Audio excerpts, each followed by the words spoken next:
It's quite fascinating to have been looking at the brain during meditation. We actually have a study running with IONS, the Institute of Noetic Sciences. They're running a study. It's a citizen science project, so anybody who wants can go and join it.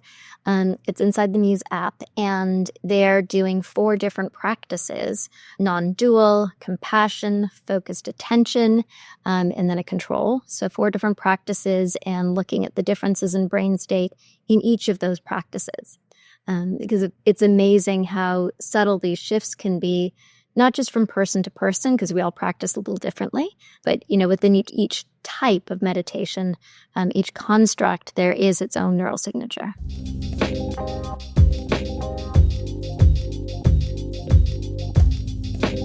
Ariel Garten, thank you for joining me on the Mindful Movement podcast. Oh, it's my joy and pleasure. How are you? I'm very well. Thank you. I've been tinkering the last week or so with a fancy headband called Muse that, from what I understand, you had a big role in its creation. So I applaud you on your efforts. I'm sure that was no small task. Thank you. It sounds like it has already started and has tremendous potential to do a lot of good for the world. I have played with it a little bit, but honestly, I just don't understand what's going on. And I was hoping to bring you on to teach me a little bit about the whys and whats and how's this thing is working, and just bring the audience along for the ride. Awesome. Happy to dive in and share anything you want to know about Muse, the brain, meditation, anything on your mind. I'm here to answer. Okay. And your background is in neuroscience? Or? Yes, neuroscience and psychotherapy. Okay. So is this a project that was born out of necessity from you, or? In many ways. So it was born from a few angles. One, I was studying neuroscience and very interested in how we understand the brain. And I was working in the lab of Dr. Steve Mann, and he had an early brain-computer interface system, and we started to use it to record brainwave activity and then program stuff to happen. So as you relax, the lights would dim in the room. As you focus, they would get brighter. And myself and my co-founders, Chris and Trevor, we began to realize that, wow, we were literally not just controlling the world with our mind, controlling things with our minds, but also, far more importantly, getting feedback on what was going on in our own minds. Because when you focus, the light got brighter, which was cool because the light got brighter, but even cooler because you realized, wow, I'm focusing. You got feedback on the state.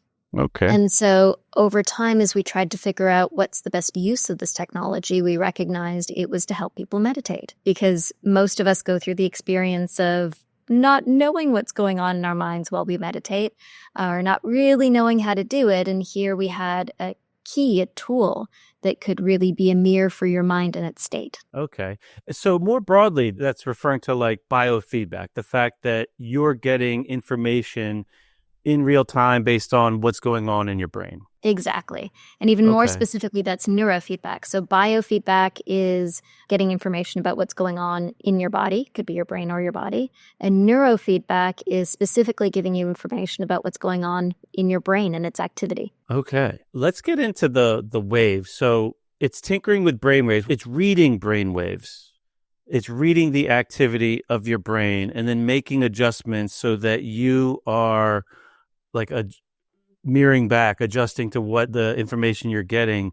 The brainwaves themselves, I've heard these referenced over the years and the different ranges they come in, whether it be delta, theta, which I'm pretty sure is my favorite, alpha, beta, gamma, I think. Maybe there's more. You got it. No, you got them all.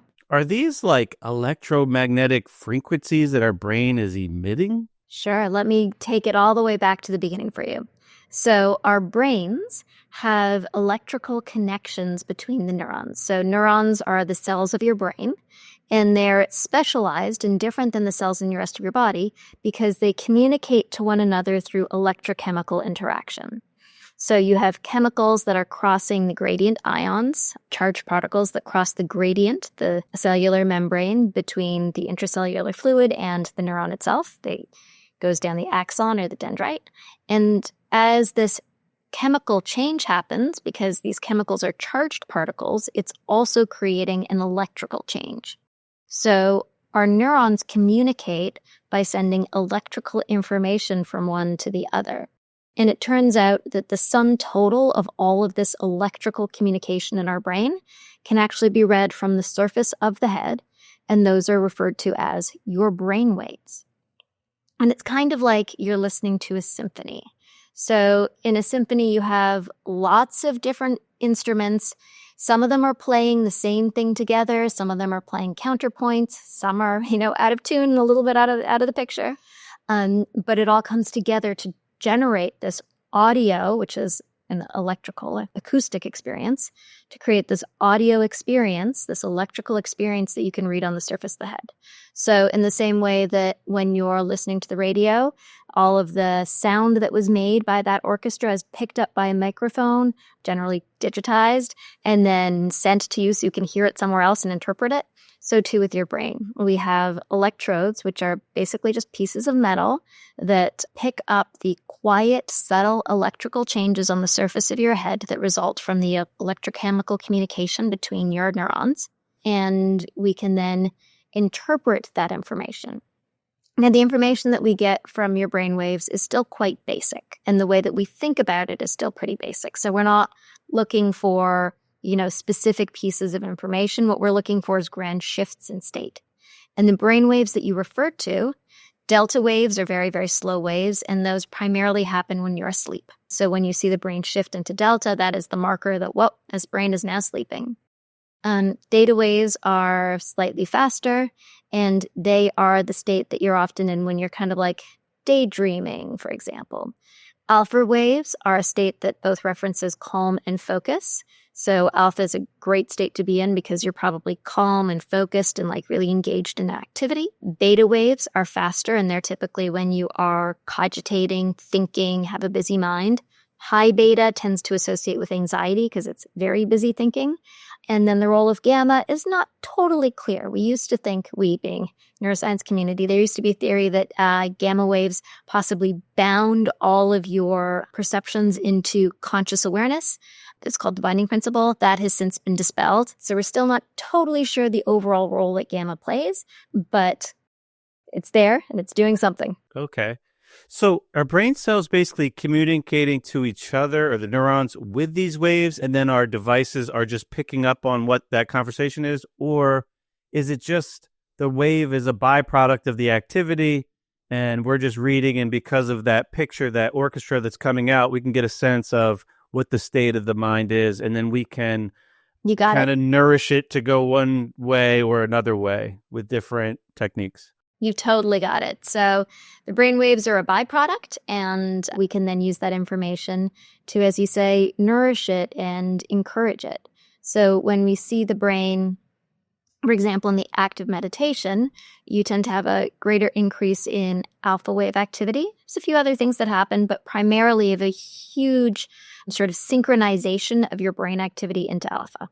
Now, our brains in different parts are always doing different things, and just like an orchestra, when it's doing too many things, it can sometimes not be so constructive. It doesn't sound so good. So as you come into more harmony in your brain, like in sleep, most of the brain is doing the same thing in delta, and that's a very powerful state because it's kind of all organized on the same wavelength, literally. When you come into alpha and more of your brain comes into synchrony in alpha, it allows for this much more calm and focused state that it turns out is very healthy for our brains and our bodies.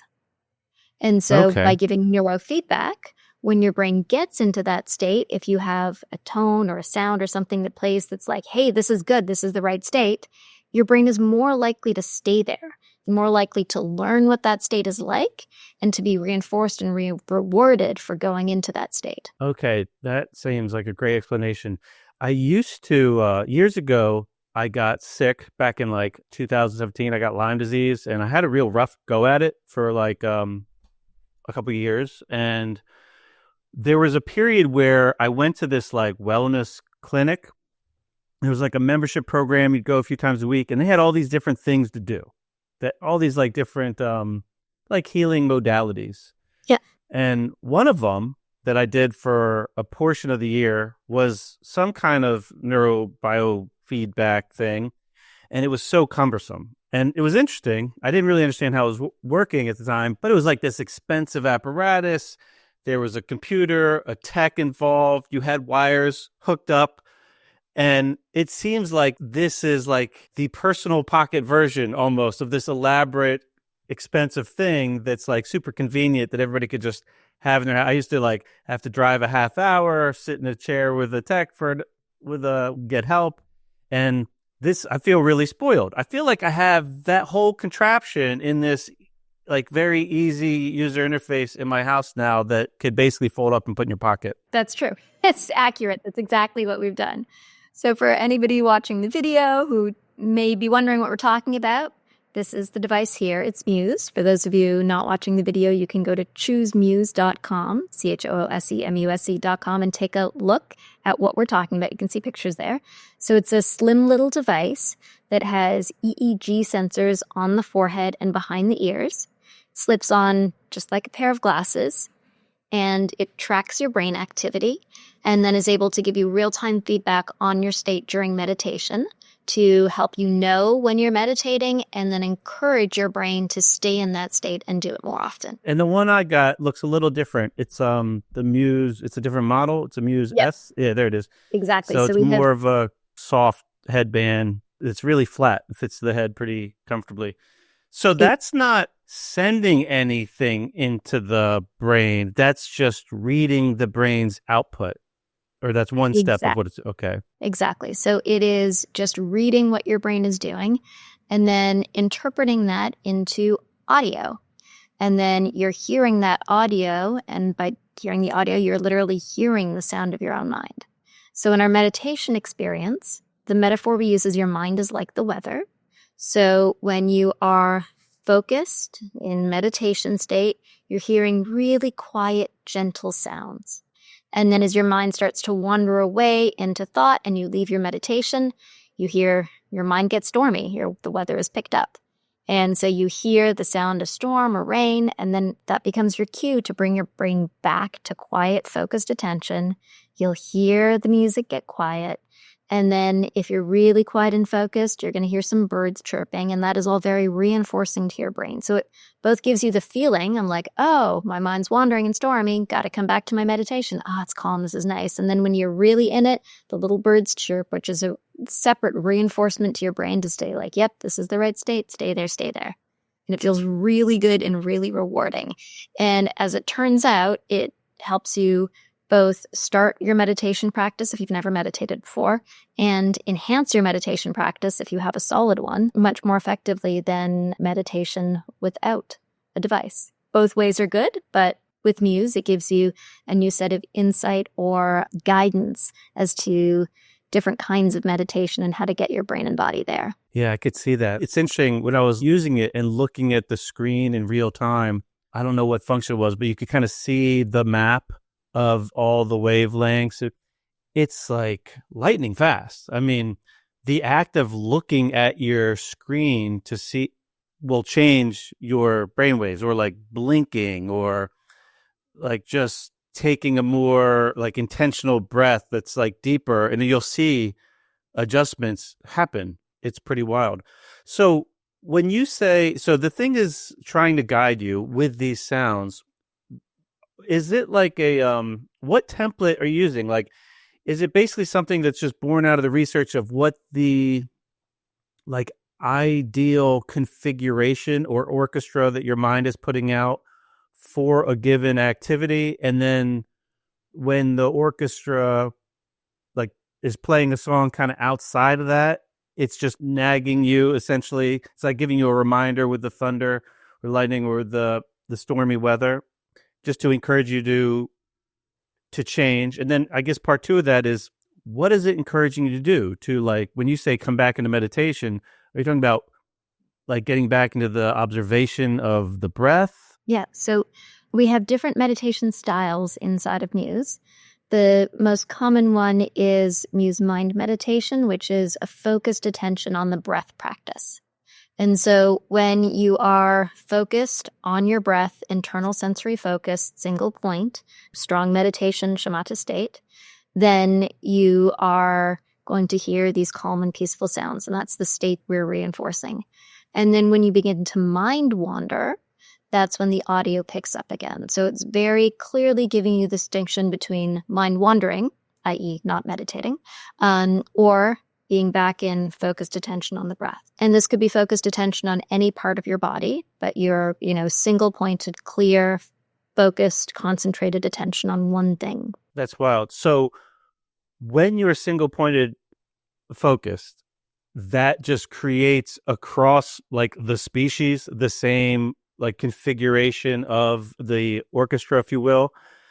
So that's like a constant thing where there's like a template, there's like a shape that at least scientists know that like that's the shape of being in that place. Yeah, and what's interesting is different meditation practices have different neuronal signatures to them.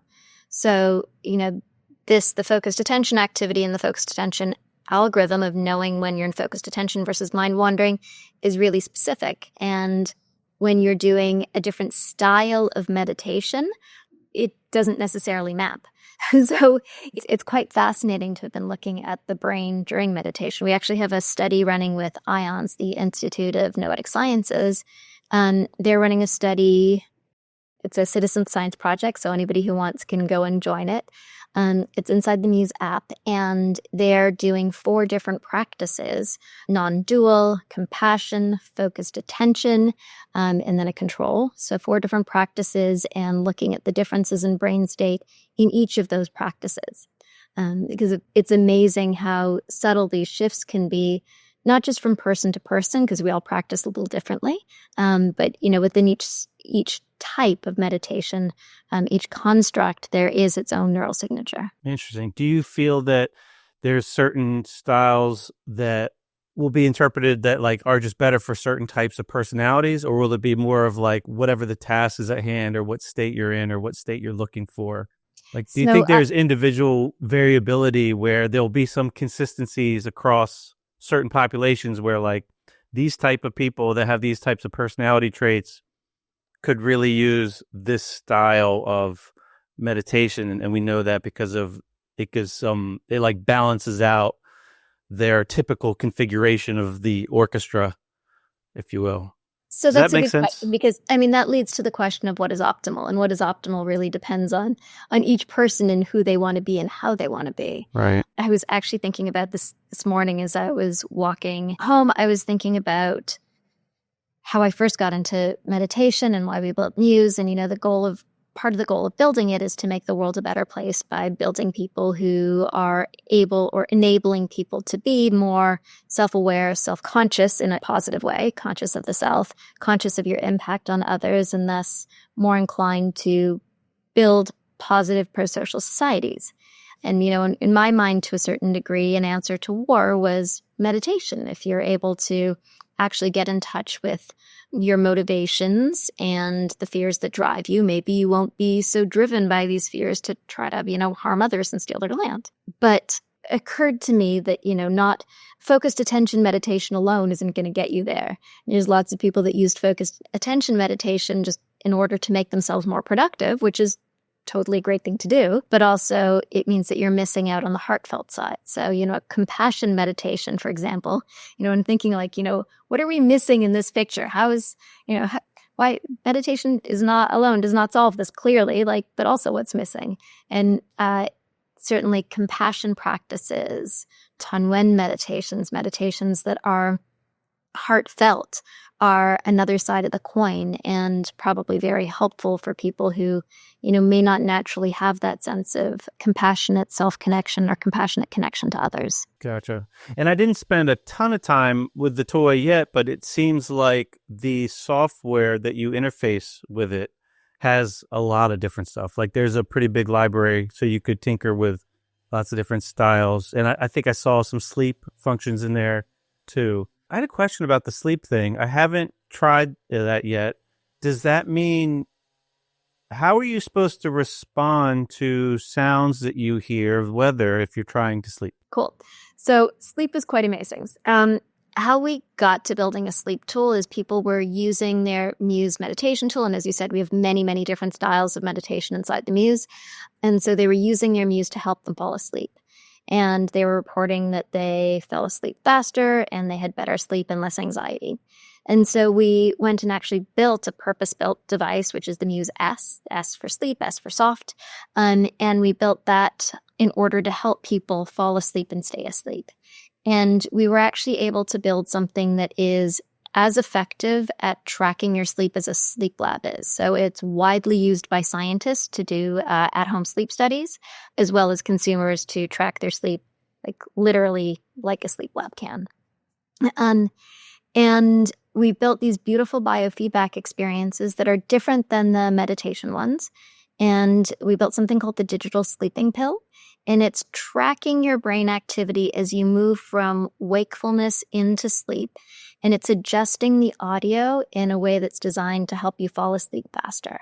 And then if you wear the Muse throughout the night, if you wake up in the night, the Muse detects that change in state towards wakefulness and then brings back in the same beautiful audio experience that helped guide your brain into sleep the first time. And this has been demonstrated to be really effective in a study by Dr. Adrian Owen that showed to improve sleep quality by over 20%. So it's similar to the meditation experiences in that it's giving you feedback on your brain, but we do it in a way that is compatible with sleep and actually encourages your mind to be able to move from its, crazy thoughts that you're having before bedtime that often keep you from sleeping into a state of calm focus, and then from there, allowing your brain to let go and just go into beautiful sleep. Interesting. Does it change thereafter? Because from what I understand, we sleep in like cycles and we go through not all the brainwave categories, but I think more than one. Like we don't just stay in delta all the way night through, right? So how, if we can nerd out on sleep for a second. Yeah, please. Throughout the course of the night, you move from wakefulness into stage 1 sleep, which is very, very light sleep. Stage 1 is really fast. It's the state that kind of feels like hypnagogia. It is hypnagogia. It feels like, cool stuff's happening. If somebody wakes you up at that moment, you'll think you were awake. And then you go into stage 2, where you have it's called K complexes and sleep spindles. You have particular things happening in your brain. There's an architecture to that sleep that actually is really good for helping your memory. And then you, if you're lucky, go into deep sleep. And then for the first half of the night, you're going to repeat that cycle a few times. And hopefully in those first 4 hours of sleep, you'll get kind of 2 hours of delta, like in over a few cycles. Then for the second half of the night, you end up cycling more into REM. So your delta sleep is short or non-existent, but in the second half of the night, you spend more time in REM. So you might go from awake, stage 2, REM, awake, stage 2, REM.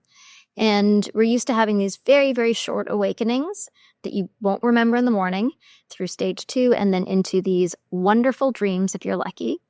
And over the course of a night, you'll have 4 to 6 of these sleep cycles with more delta on the first half and more REM on the second half.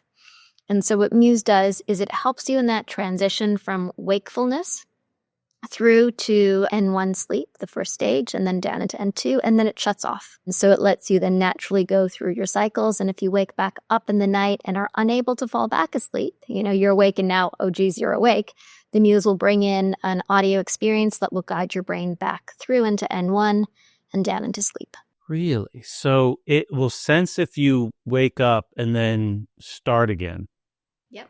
And then if it's starting in the second half of sleep, is it doing anything different to encourage the REM compared to the deep? Or is that just a function that our inner wisdom will do if we get back asleep? It's hopefully something your inner wisdom does. Okay. So the device doesn't have to do anything. It's not like putting out a certain wavelength in hopes that your brain entrains with it or resonates or... No, it's just helping your brain fall back into sleep. And then once you're there, your brain knows what to do. That's interesting. I do want to test that out. So that's something that I run into personally that, it's hard not to think of as a problem. I try not to judge or label these things, but I don't want to get up in the middle of the night, and I routinely do. And sometimes I get back to sleep pretty easily, but many times I do not. And there's a lot of internal conflict and suffering I create out of that, on top of whatever physical ramifications of just not getting a great night's sleep. Yeah, this is like the big irony of not sleeping. So what happens when we don't sleep, of course, is we become really anxious about not sleeping. And then that anxiety only serves to keep us more awake, which then fuels more of the fear thoughts. Oh no, I'm going to feel awful tomorrow. Oh, this is going to suck. Why is it this time and it's still awake? Which then feeds more of the anxious physiology, which then increases the cortisol and decreases the likelihood of sleeping. So, at baseline, meditation is a great tool for sleep because it gives us both the ability to have acceptance. It's like, I'm awake. It's okay. That's just what it is. So we're not creating more anxiety around it. It gives us the opportunity to quiet our minds so we're not having all this anxious discourse that is keeping us awake. And then it teaches us to breathe deeply and just calm our physiology and slow our heart rate and slow down everything so we can move down through the stages of consciousness into sleep. So meditation alone is a fantastic tool so that you do not ramp yourself up while you're awake.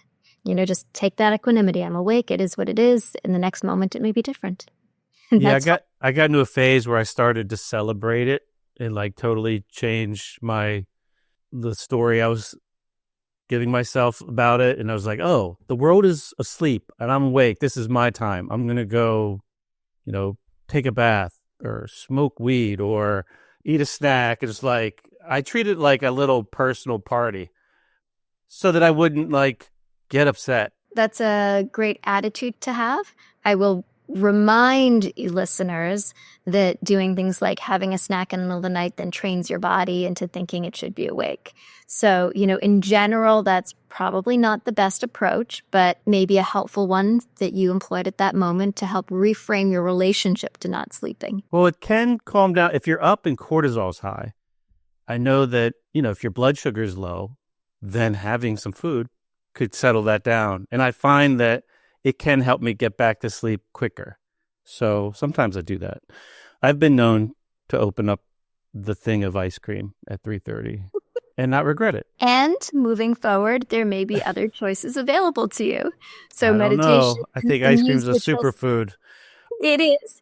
The digital sleeping pill from Muse, however, Right. can help your brain go back into sleep without getting out of bed and retrain True. your relationship to just Yeah, I'm looking forward to testing that out. Is there so do you have to use earphones then for it if you're using it to sleep? Yeah, so if you don't have a bed partner, you can just play it off your phone or off your Bluetooth speaker. If you do have a bed partner, then you can use either any Bluetooth headphones, AirPods, whatever is comfortable for you to sleep in. There's some really inexpensive ones on Amazon that are actually really comfy. Or you can even use an under-pillow speaker, which is a cool new thing that you can find on Amazon. Interesting. Not that we're promoting any particular reseller, whatever your favorite online destination for shopping is. Well, is a future Muse band going to have a speaker built in, or? So that's an interesting question that we toss around a lot.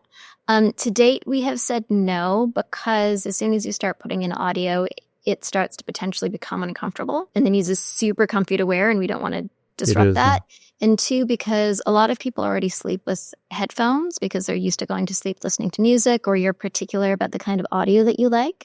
So we want to give people the freedom of choice in their audio experience. Okay, fair enough. I have another question. Is the device itself giving off anything? Is there any concern or risk about having a device on our head an inch from our brain, like giving off, I don't know, EMF stuff or whatever? So the Muse is very well shielded. It's passed all of its tests. It's not putting anything towards your brain. Everything, there's shielded at the back, the battery and the Bluetooth is going out. It is incredibly low power and low energy. So it's considerably, like many, many orders of magnitude worse to have your phone by your head. So Gotcha. It's like it was built to be energetically benign in relationship to your brain. Okay. I had to ask. Let's see.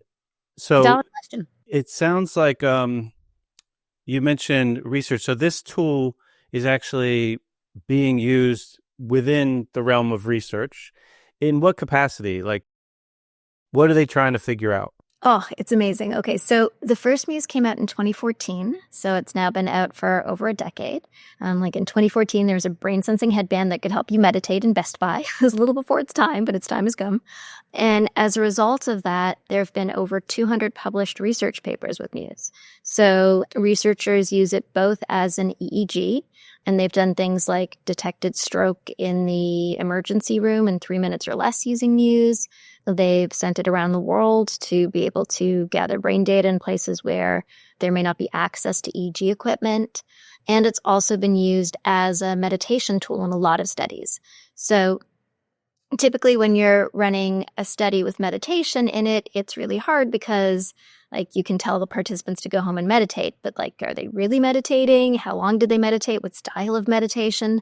So Muse has become actually like the gold standard way to run a meditation study to be able to see the impact of meditation on different conditions. So Mayo Clinic, for example, they've run 7 or so different studies with Muse. The first one was with women with breast cancer, and they gave them a Muse to meditate for 2 weeks before their surgery and a month after. And what they saw was that the women that meditated with Muse versus those who had no meditation had a decrease in stress, decrease in fatigue, and improved quality of life through their cancer care process. Oh, that's interesting. So are they controlling for like what program? Are they just sending them home with the Muse, or are they being able to say, use it for this amount of time or run this program, and then they could see from the app software that they actually did it or something? Exactly. So in these research studies, what we do is we have a clinician has a dashboard that is tracking the participants in the study so they can see how much they've meditated, which style, how long, etc. And so they're even able to see like a dose-dependent response. Those that use it more see more benefit. And so Mayo started first with the breast cancer study, then they moved into a study for fibromyalgia, which had really positive results, using Muse for meditation and sleep. Long COVID, so using Muse for long COVID improved multiple markers of long COVID. They even did a study with their own doctors during the pandemic.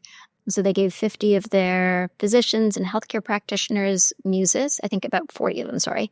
And they saw a decrease in burnout, an increase in cognition, and a decrease in fatigue, increase in resilience, using Muse through this incredibly stressful situation. And why do you think that is? Do you think it's just modulating that stress response and literally having an effect on not allowing like the stress hormones to be driven up so much? So it's teaching cognitive control as well as actively calming your physiology. So you're in an emergency room, a million things are happening, and what you need to do is stay calm and focused. And so when you can take time throughout the day to train that state of calm focus, it's much easier for you to remind yourself to get back there. You train the state, you train the neurons and the neuronal pathways to be like, this is the place to be. And while you're meditating, you're breathing deeply and calming your physiology. So you're teaching your mind where to be. You're learning how to not engage your distracted thoughts. So there's a real cognitive control aspect, and you're calming your body. Gotcha. And that together leads to fantastic outcomes. What you practice grows stronger. So you just get better at doing the thing. That's really cool. Any other ways that come to mind that it's being used for research that stand out to you? Or yeah, so on the sleep side, there's probably at least 40 sleep studies currently running with Muse. So researchers will send a Muse home. They're people with age-related cognitive decline, dementia. There's at least one study running with individuals with Parkinson's with Muse tracking their sleep. There's a number of pediatric studies, so studying kids with autism and looking at their sleep patterns. And so this is really helping researchers to understand what sleep looks like, not just in a sleep lab, which is clearly like not a natural environment for anyone to be sleeping, but really giving research and insight to what the brain does during sleep when you're sleeping in your own bed, in your own comfortable environment. So what's it, other than the configuration of all these brain waves, the orchestra, if you will, I know that it's tracking the heart rate. Is there any other like biomarkers that it's picking up on? Yeah, so as you said, brain waves, there's a PPG sensor, which is tracking your heart rate. And so that becomes important to be able to see, is your heart racing? Is your heart calm? We actually have beautiful heart-based meditations where you're listening to the sound of your heart like the beating of a drum, and you're learning to get in touch with your own heartbeat and feel the shifts that happen as it rises and falls. Then like it's just mirroring back to you what your heart is doing? Oh, that's exactly. cool. Yes, it's a quality called interoception, the ability to sensibly understand our internal state. Meditation is very good at building your interoception, and this gives you another key. Leave it to the scientists to use the big word, interoception. The big words, okay. interoception. And increased interoception has been highly correlated with decreased stress, because you're able to note the state you're in and then shift your state into a more welcome one. And then Muse also has an accelerometer, gyroscope to track your movement. And so we also have body meditations where you start to see when you find stillness in your body. And our body shifts slightly as we breathe. So we're able to also pick up on breathing rate. And we have a range of different guided breathing practices to teach you different breathing patterns to calm you or energize you as you choose. So it's reading like whether you're inhaling or exhaling? Can it differentiate that, or is it just reading general movement? So there's two things that we use to pick up on heart rate. One is we have a natural movement to our head and body slightly as we breathe in and out. And the second is our heart rate actually changes on our in-breath and our out-breath. It's something called the sinusoidal arrhythmia. As you breathe in, your heart rate increases, and as you breathe out, your heart rate decreases. And when you do a breath practice, so this is why they're like long exhales. If you ever wonder in meditation class why you're told to exhale and hold a long exhale, it's because you're spending more time in that decreasing heart rate, which is also becoming a cue for your vagus nerve. The vagus nerve says, oh, the heart rate's decreasing. We must be relaxing. Let's send more rest and relax and calm and digest signals throughout our body. So we get your breath rate from that. Also, cool fact, you can use that shift in your heart rate as it relates to your breath to further calm your physiology. Yeah, that's cool. Science is cool. So, Ariel, is there any other stuff? Does it pick up HRV, or is that like a different tool you need? Okay, so HRV actually comes from that sinusoidal arrhythmia I just described. So another science geek deep dive. So what HRV is the variability, the change in your heart rate from your in-breath to the bottom of your out-breath. So the top of your in-breath, you might be going like super fast, do-do-do-do-do. And then when you get to your bottom of your out-breath, you're going super slow, do-do-do-do-do. That means you have a high heart rate variability. That probably means that your vagus nerve, your vagal tone is high, so you're able to shift from this like high state to low state really quickly. Your vagus nerve is able to kick in and go like, hey, chill out, yeah. And it's generally associated with people who are really healthy, who are not depressed, who are in good shape, and who are probably younger. When you have low heart rate variability, it means that in your in-breath, your heart is beating pretty fast, and on your out-breath, it's not really slowing down. And at the bottom of your out-breath, you still have a high heart rate. And so that's why HRV is an important metric to track, because it's able to show you when you're in that relaxed state and when your heart rate's really able to drop down on that out-breath. Long story to say, yes, in Muse, you can see your HRV because we actually give you circuitous. We actually give you graphs. So it's not just a number that's like your HRV is 78. You can actually see the graph of what your heart is doing through your meditation. And you can see when there's a beautiful like rise and fall to it with a great sinusoidal arrhythmia, or when it's a tight squiggly line and you're all stressed. Okay, so I don't think I've found that part yet. I want to check that out. Where in the app do I go to see that? So when you choose a meditation, you can start with, say, a mind meditation. You'll do your 3, 5, 10-minute mind meditation. You'll be getting real-time feedback on your brain during the experience. So you're actually hearing your own mind. While you're doing it, it's tracking your brain, your heart, your breath, and your body. And then when you get to the results screen at the end, the top will be a graph that shows you what your brain was doing when you were distracted and when you were focused. And you'll have little birds when you're able to maintain that focus. And then you'll have another graph that's going to show you your heart rate. And you'll actually be able to see your heart rate go up and down if you're cool and relaxed, or really tight and squiggly if you're not. And then you'll also get a graph that shows you what your body was doing.